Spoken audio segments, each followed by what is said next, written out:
Hello, welcome to a new edition of Cracking the Cryptic, where I'm actually going to continue on the theme of compass logic problems. This is probably going to be the last of these compass puzzles that we do for quite some time, but yesterday's video prompted a flurry of comments that were very positive about this puzzle type, but also lots of you said that it was a very easy puzzle that we published yesterday, and that's persuaded me, I suppose, to revisit the first compass puzzle I ever saw, which was actually sent to us by a viewer. And this came from Carl Corbin over in North Carolina, who you may remember is a very, very fine Sudoku solver and came up with our pincers and pivots technique from an earlier video. I'll reference it with a card on the screen now.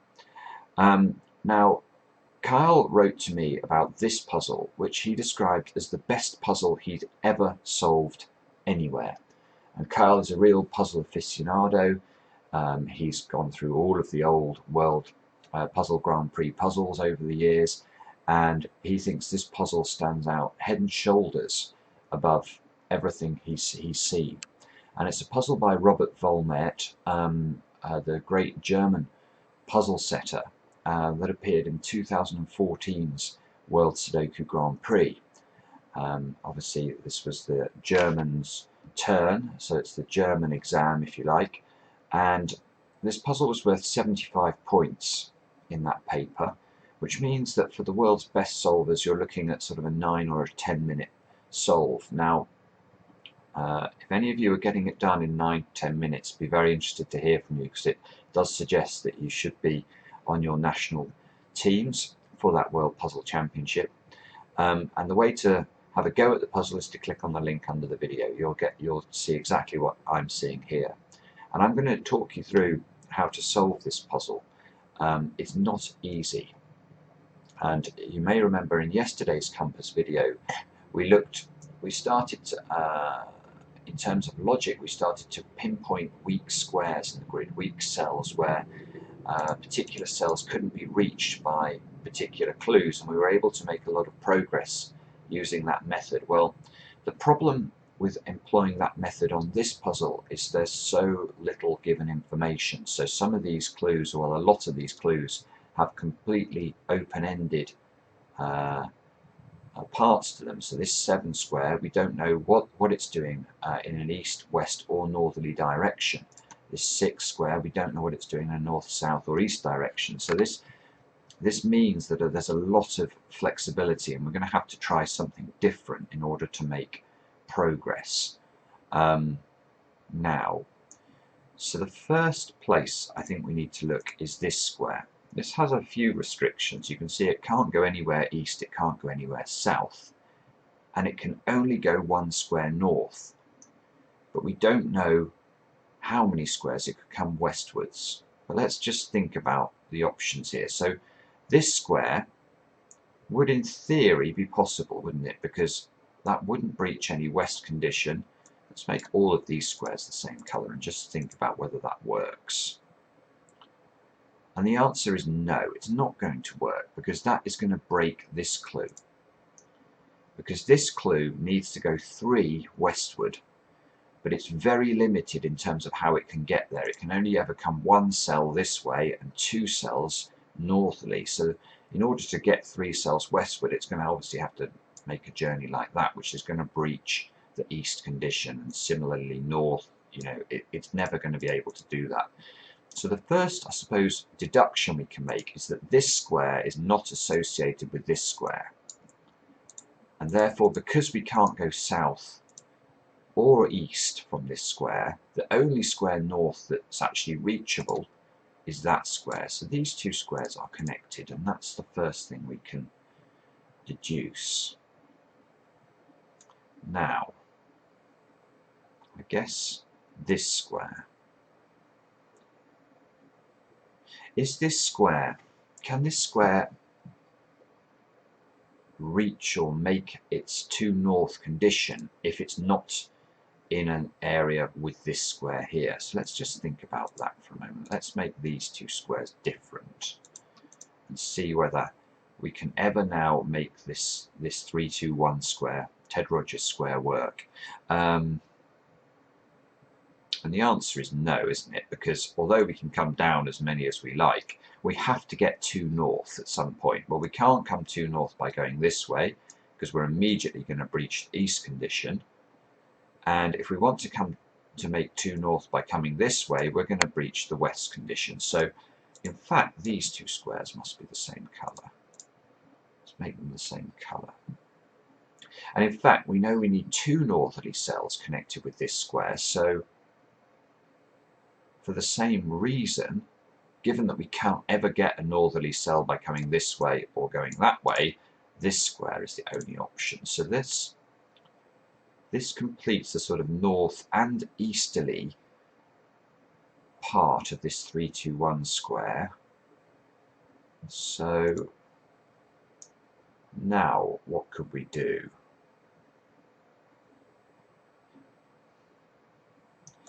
Perhaps we need to look at this central square and think about how this might operate.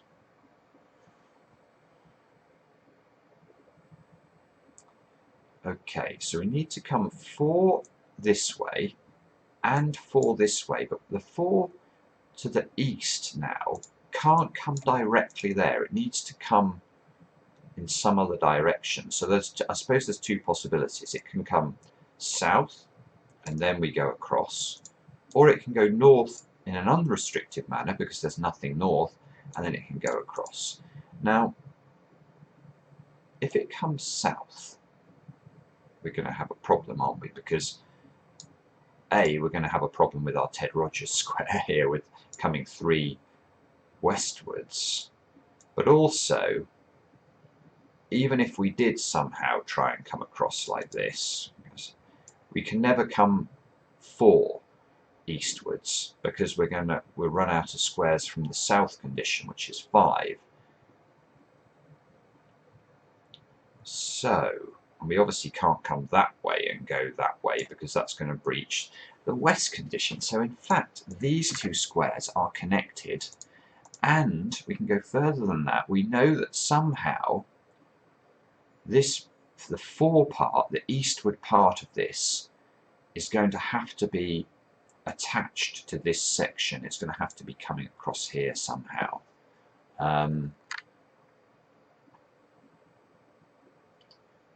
Which I guess means we can extend that another one vertically like that. And that is very important because now this square becomes problematic. Because this square has, well, it could have come westwards and southwards had it been allowed to, but now it never can, because it can't come eastwards at all because of the 0, and it can go north, but it can only ever go 1 cell north. So in fact, this square is fixed. This completely fills this square, which is very helpful. I mean, given that we know this green area here needs to come this way at some point, we can actually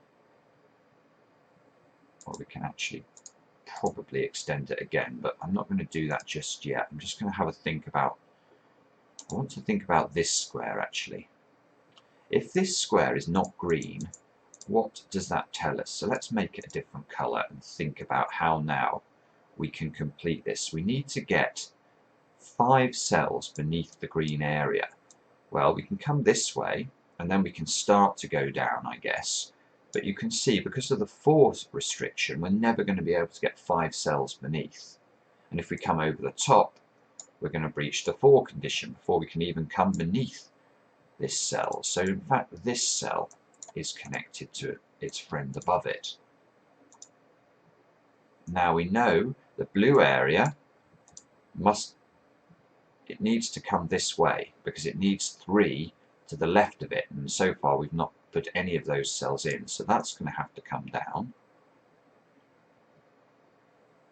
Now if this comes immediately across, that's a problem, because now this, again for the same reasons, we can never get 5 cells beneath this central square however we do it. So this is not valid. This in fact also needs to be green. And therefore the blue area can also extend. And now Now, what can we do?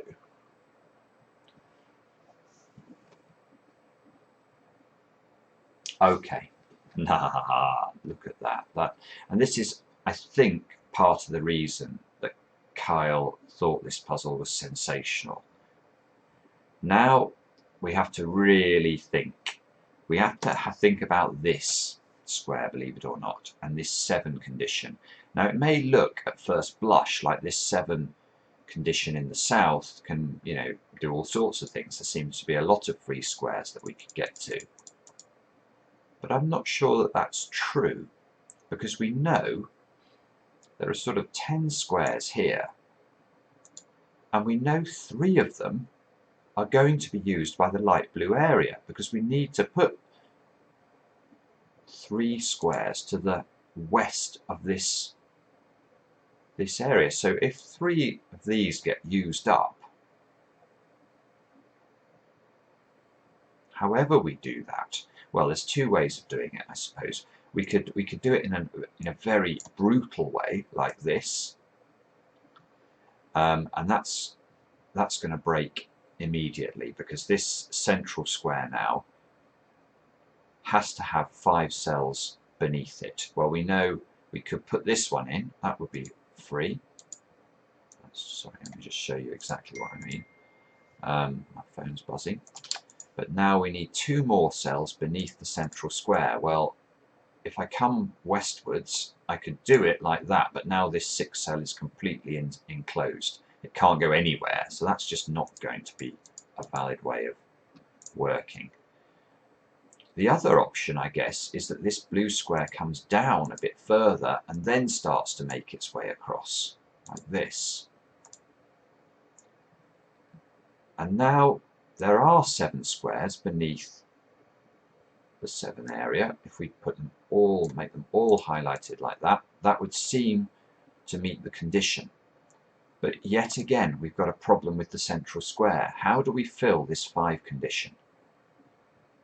We can only ever get, from coming westwards, we can only ever get 2 more cells beneath the 5, beneath the central square. So we're always going to have to put this one in as well, and we're always going to end up enclosing this 6 square. So however we do this, there is a problem. There is a problem with this 7 area, and the implication of this is really very surprising. This 7 area is going to have to get some of this 7 from this side of the grid. It's going to have to loop round over the top somehow and collect some friends from over this side. Now, that is very surprising. So how can it do that? I suppose the other thing that we need to think about is how it does that, because it's never going to be able to do that like this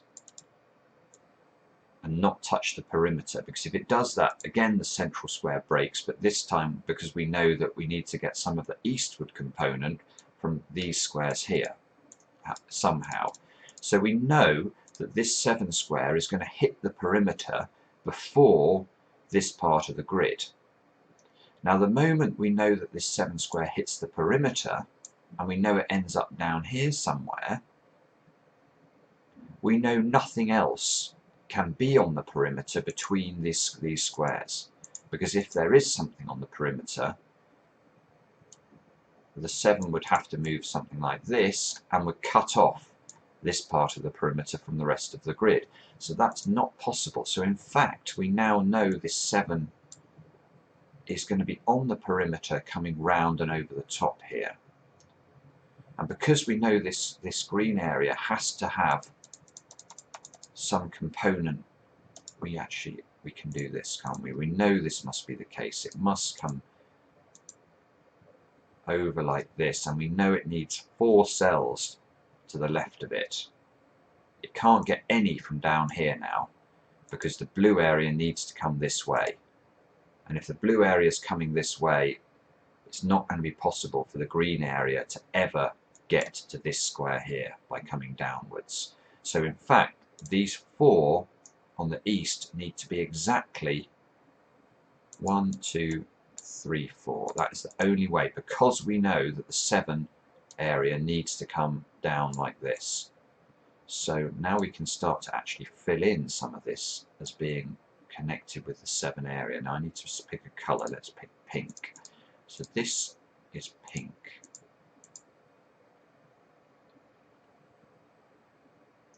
Now, what next? Well, let's look at this square. Is it possible that this square is not green? So let's make it a different colour. Let's make it red and ask ourselves whether this works. So now I need to get somehow 4 cells to the left of this cell.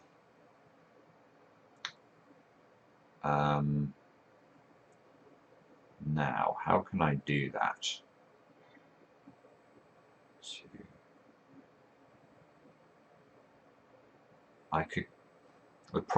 The reason I'm hesitating is I can't see how I'm going to be able to fill this cell now. Because I know it needs to come up 2. And it can't come up 2 having gone this way, look. If it goes this way and goes up 2, it's going to breach the west condition, which only allows for 2 cells. So this is going to be forced upwards like this. These 3 cells are all going to have to be connected.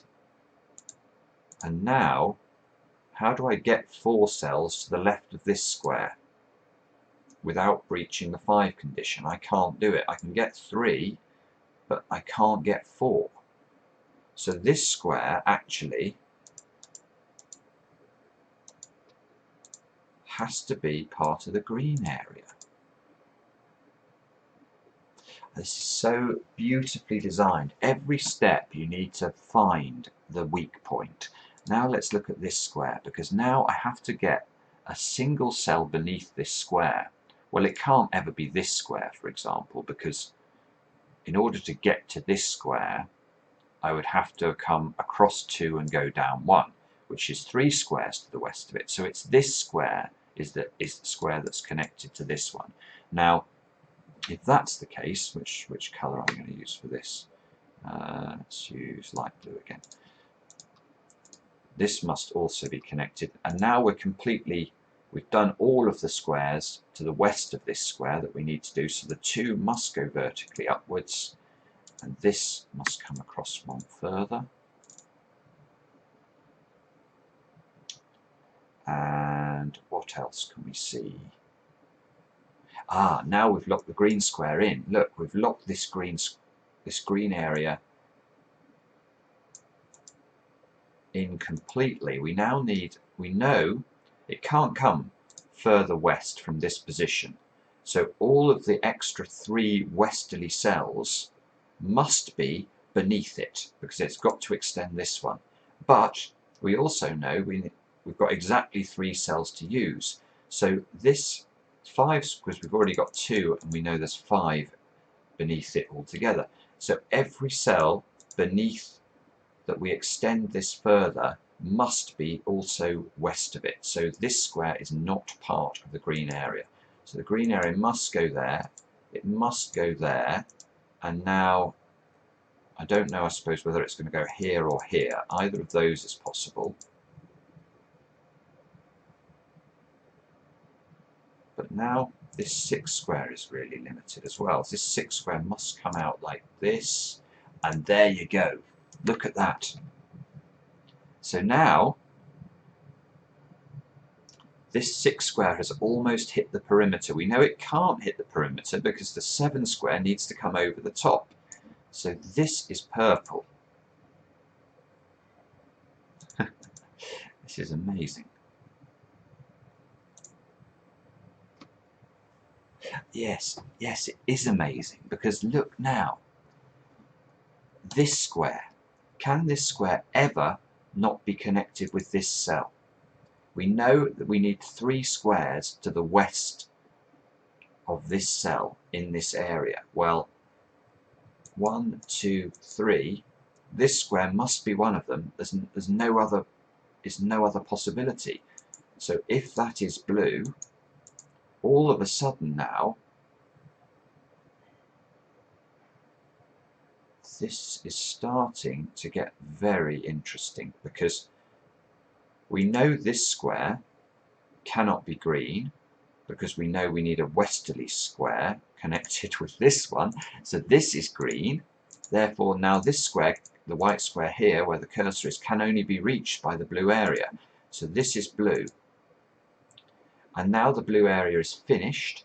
So this square is not blue, and this square is also not green, because the green area is complete.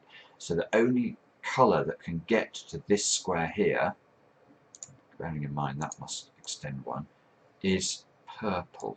So all of this is purple, and that means that of our 7 cell here, we've done 5 of the southerly cells. So we need 2 more from over this side of the grid.